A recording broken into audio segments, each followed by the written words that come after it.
Moscow, October 1975.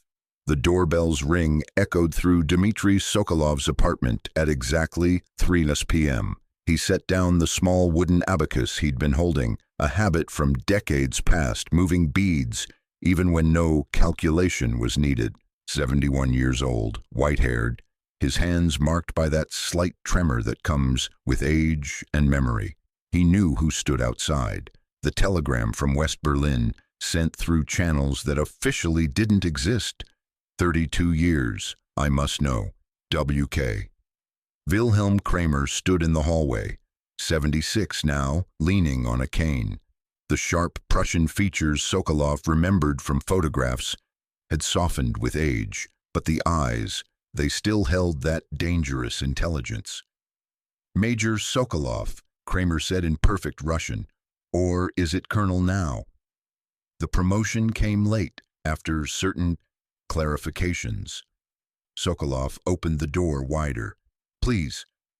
They sat across from each other, two old men who'd spent 3 decades thinking about a chess match played with human pieces. Sokolov poured tea, his hands steady despite the tremor. On the small table between them, the abacus. Kramer reached out, touched one of the worn wooden beads. You still have this. I used it to calculate your mistake, Sokolov said. Would you like to know what it was? That's why I spent 3 years getting permission to come here. Kramer leaned forward and his voice carried an edge Sokolov hadn't expected. But first, I need to say something. You killed thousands of my countrymen by manipulating me. I was complicit, yes, but you weaponized my guilt. For 32 years, I've hated you for that. Sokolov met his eyes. And now? Now I need to understand how you did it. Then I'll decide if I still hate you. Fair enough, Sokolov said. It began in January 1943 when I volunteered to be captured. Part 1, January 8, 1943. The volunteer Major Dmitry Sokolov stood before the underground command post map, his finger tracing the perimeter of the German pocket. Around him, officers of the 62nd Army debated Operation Ring, the final assault on Paulus's trapped forces. Estimates are 40,000 casualties, General Vasily Trukov said. The Germans are starving, but they'll fight. They always fight. Sokolov studied the map. The problem stared back. 250,000 German soldiers compressed into Stalingrad's ruins, their exact positions unknown. Command posts, ammunition depots, defensive strongpoints, all hidden in the labyrinth of destroyed buildings. We're attacking blind, Sokolov said quietly. You have a better idea? Chuikov's tone suggested he didn't expect one. Send someone inside, as a prisoner. The room went silent. The Abwehr would identify any turncoat immediately, someone objected. And when he returns, if he returns, Smersh executes him as a collaborator. Who'd volunteer for that? Sokolov raised his hand. Chuikov stared at him. You're GRU. They'll torture and execute you. Possibly, but I'm a mathematics professor who analyzes reports. I'm not important enough to mourn, but I'm competent enough to succeed. Sokolov paused. 8,000 lives, Comrade General.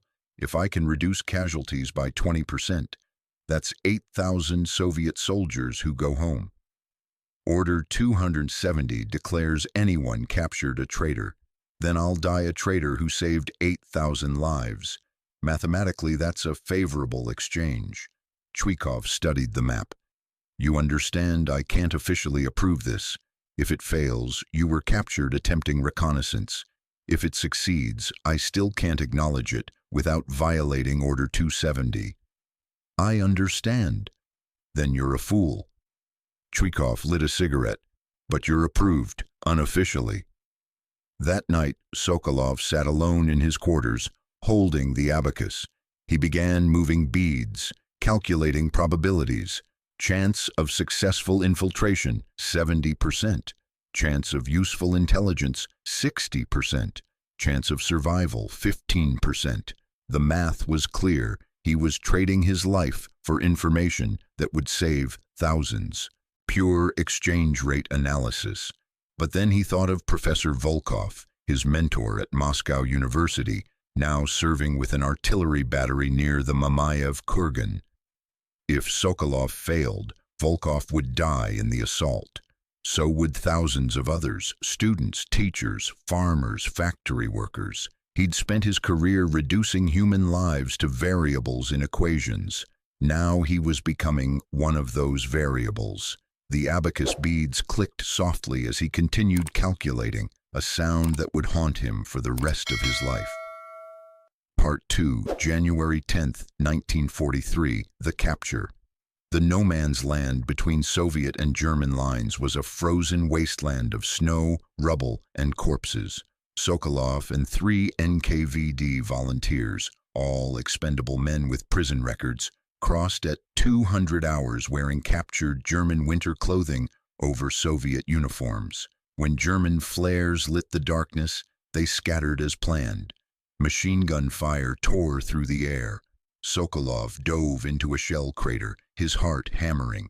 He waited 5 minutes, long enough for authenticity, then began crawling toward German lines. The Germans found him at 0340, 2 starving sentries from the 71st Infantry Division, their rifles shaking in weak hands. "Nicht schießen," Sokolov called. "Don't shoot." "Ich bin Offizier. Ich will sprechen mit Abwehr." They took him through checkpoints manned by hollow-eyed soldiers who looked more like corpses than warriors. The starvation in the pocket was worse than intelligence had suggested. By 0600 hours, Sokolov sat in a basement, serving as temporary Abwehr headquarters. Across from him, Hauptmann Wilhelm Kramer, 39, thin from siege rations but alert. His eyes held the dangerous intelligence of someone who survived by thinking faster than circumstances. "A Soviet major in German clothing," Kramer said in fluent Russian. "Either deserter or spy. Which?" "Mathematician," Sokolov replied. "Tired of watching people die for nothing." "Elaborate." "Your 6th Army is dead. Everyone knows this.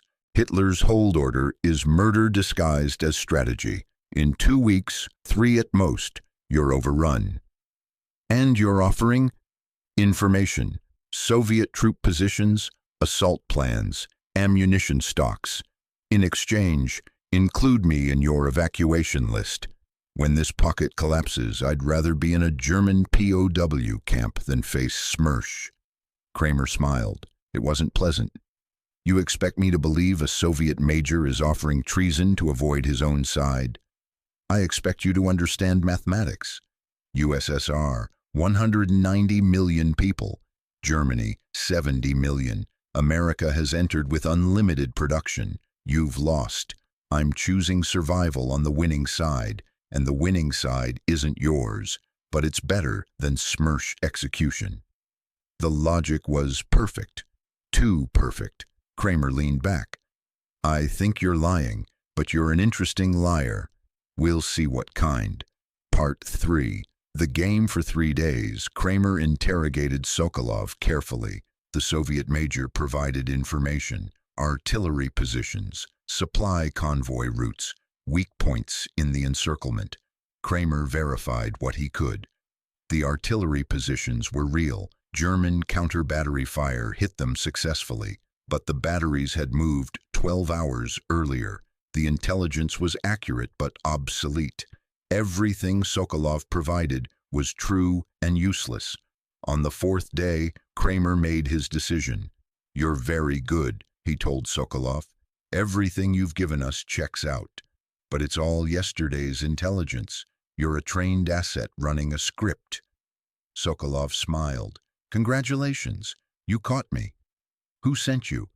"Does it matter? You know I'm GRU now. Execute me or use me." "Use you how?"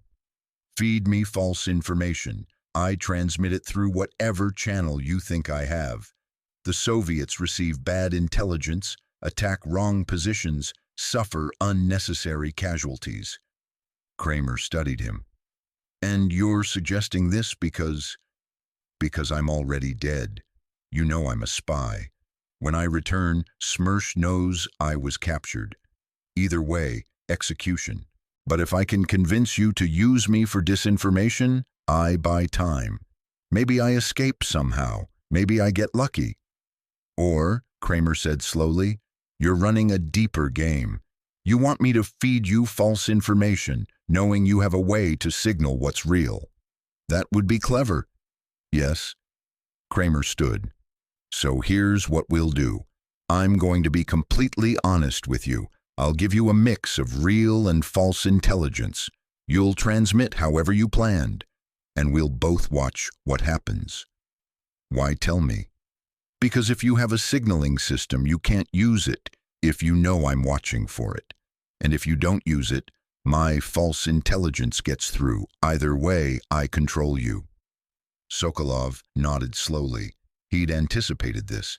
Kramer was thinking exactly 3 moves ahead, which meant Sokolov needed to think 5 moves ahead.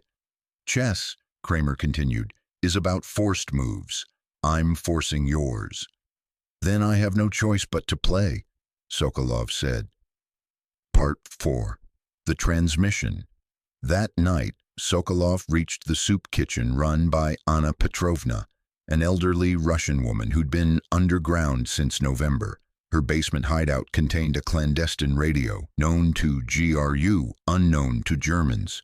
This is extraordinary, Anna whispered, studying the maps Sokolov had provided. Detailed German positions, ammunition stores, command posts. How did you get this? Some of it's false, Sokolov said.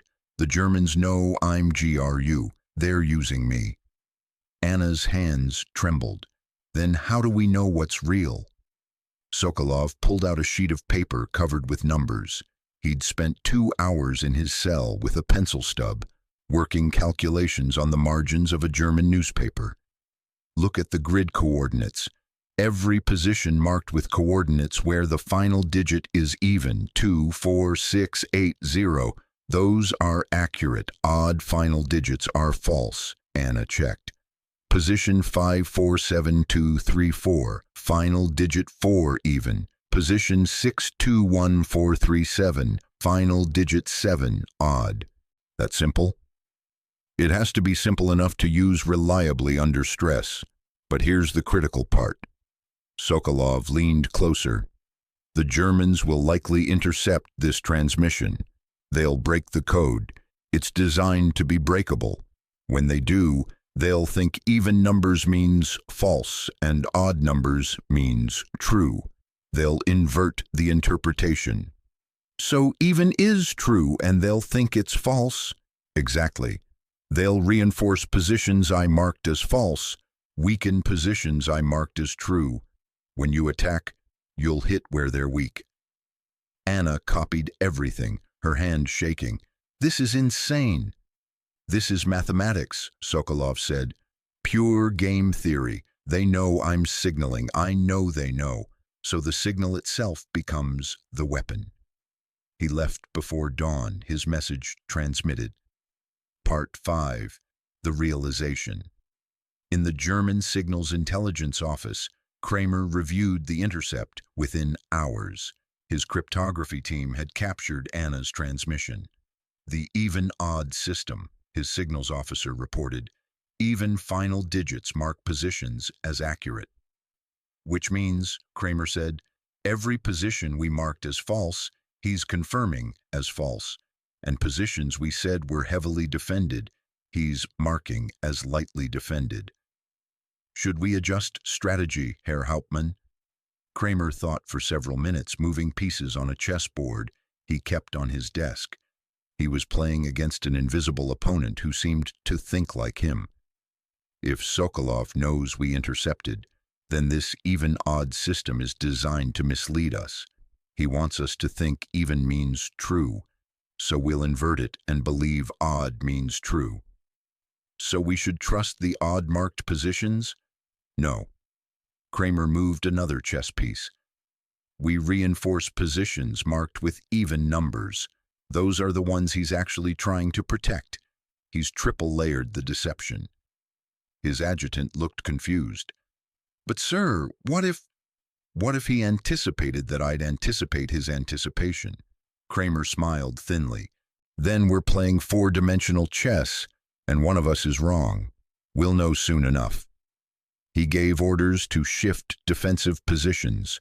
German forces moved to reinforce coordinates, ending in even numbers, thinning defenses at odd number positions. Kramer was certain he'd seen through Sokolov's game. He was wrong. Part 6, Operation Ring, January 10, 1943. At 08:05 hours, 7,000 Soviet guns opened fire simultaneously, the largest artillery concentration in human history to that point. 55 minutes of systematic destruction that turned German defensive positions into smoking craters. In his cell, Sokolov heard the barrage and closed his eyes. Either his system had worked, or 40,000 Soviet soldiers were about to die attacking the wrong positions. The mathematics were simple. The human cost was unbearable. In the German command bunker, Kramer watched reports flood in. Soviet attacks were concentrated on sectors he'd deliberately weakened, positions marked with odd-number coordinates that he'd believed were Sokolov's real targets, so he'd stripped them of defenders. "They're breaking through on the western perimeter," an officer reported. 21st Army has penetrated 3 kilometers. "Reinforce from reserves," Kramer ordered. "Sir, we moved reserves to defend the even coordinate positions." Kramer felt ice in his stomach. He pulled out Sokolov's coordinates, rechecking the mathematics. Even numbers were supposed to be the deception. He'd reinforced them, weakened the odd number positions. The Soviets were attacking the odd number positions, which meant Sokolov had played him perfectly. The simple even-odd system was exactly what it appeared to be. Sokolov had counted on Kramer overthinking it, inverting the interpretation, playing the clever strategist instead of the simple mathematician. "He didn't triple layer it," Kramer whispered. "He knew I'd assume triple layer, so he kept it single layer. I outsmarted myself." By 1400 hours, Soviet armor was pouring through 3 breakthrough sectors. The German pocket was splitting.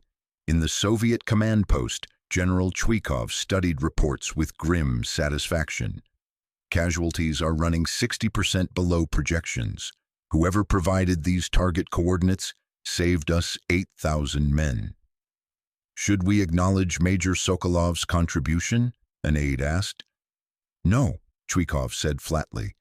"Officially, this intelligence came from aerial reconnaissance and prisoner interrogations. Major Sokolov was captured attempting reconnaissance and is under investigation by SMERSH. That's the only story that protects him and us." Part 7, January 26, 1943, The Convergence. The 21st and 62nd Soviet armies met in the ruins near Mamayev Kurgan at 1140 hours. They'd attacked from west and east simultaneously, splitting the German pocket exactly where Sokolov's coordinates had indicated the seam would be weakest. Private Mikhail Sorokin's artillery battery had been among the positions Sokolov deliberately revealed to Germans. German counter-battery fire had killed Sorokin and 13 others before the battery could relocate. Sokolov had known Sorokin. They'd met at a university lecture in 1938. The young man had wanted to study engineering after his military service. Those 14 names were written on a piece of paper Sokolov kept hidden in his boot. He'd memorized them, but he needed the physical list, needed the weight of it against his foot, reminding him with every step what mathematics cost when the variables were humans. On January 31st, Paulus surrendered the southern group. On February 2nd, the northern group capitulated. Operation Ring was complete, and Sokolov was immediately arrested by SMERSH. Part 8, The Interrogation. The SMERSH basement was colder than the German cell had been.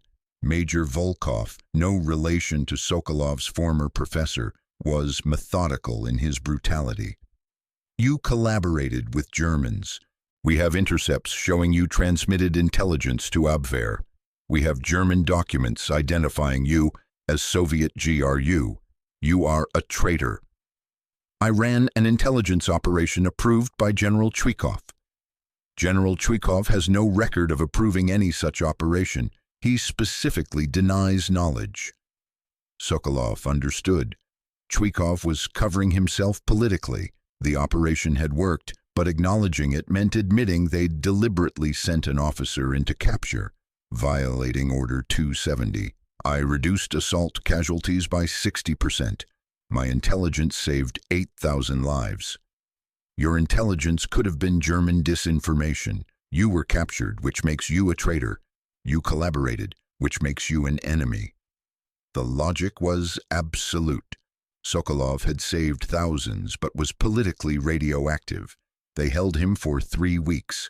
Other prisoners occupied adjacent cells, men who'd been captured and returned, officers suspected of defeatism.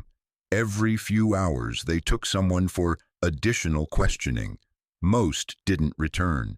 On February 15th, General Chuikov personally appeared at Smersh headquarters. I need prisoner Sokolov released. This is a security matter, Major Volkov said. This is a military matter. I'm his commander. He collaborated with Germans. He won the Battle of Stalingrad, Chuikov said coldly, and if you execute him, you'll answer to me. The politics were clear. Chuikov had just become a hero of the Soviet Union for defending Stalingrad. His word carried weight that Smersh couldn't ignore. Sokolov was released with restrictions, permanent security surveillance, no promotions, no acknowledgement of service. He was alive, but professionally dead.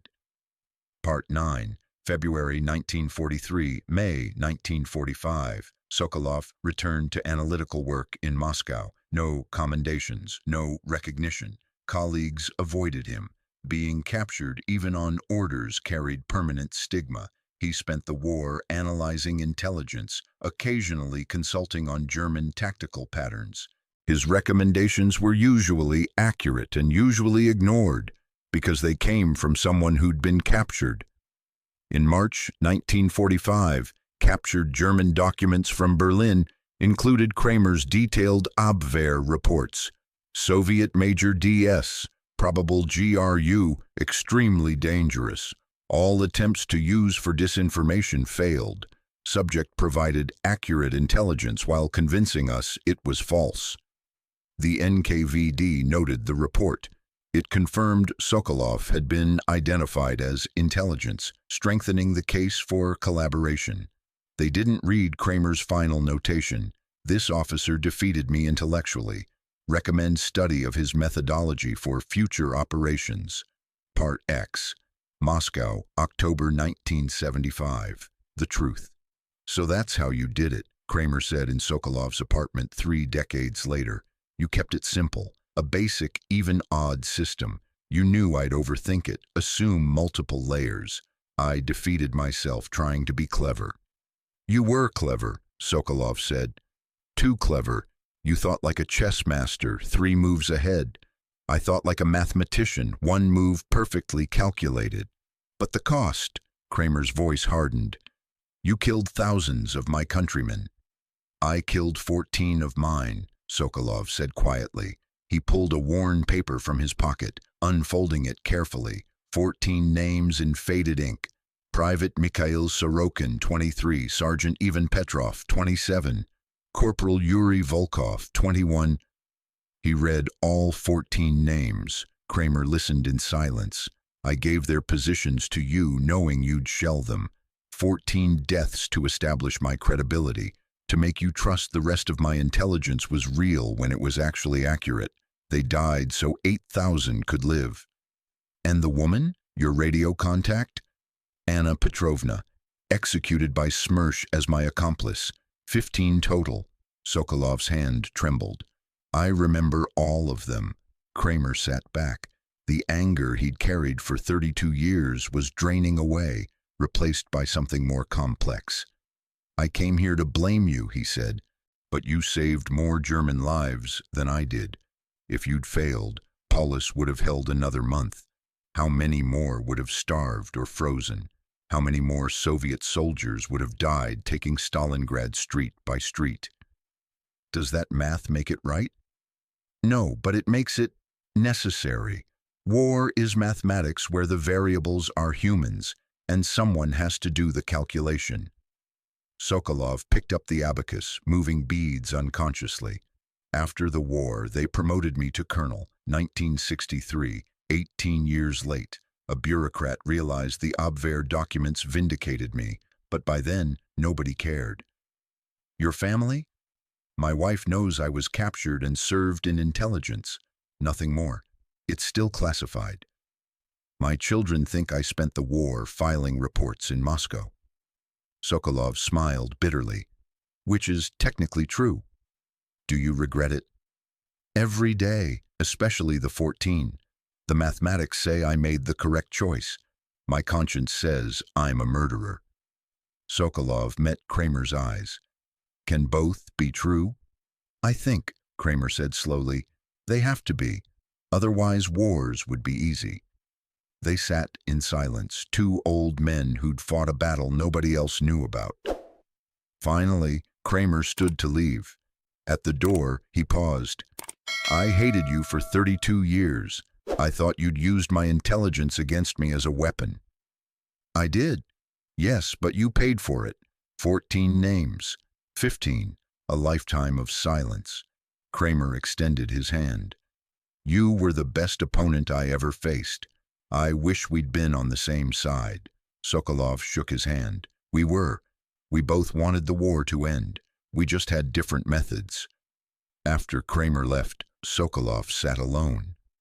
On the table, the abacus and the paper with 15 names. He'd read them aloud every February 2nd for 32 years. His private memorial to the cost of being clever. The mathematics had been clear. 15 lives for 8,000. The exchange rate was favorable, but mathematics couldn't measure the weight of 15 names.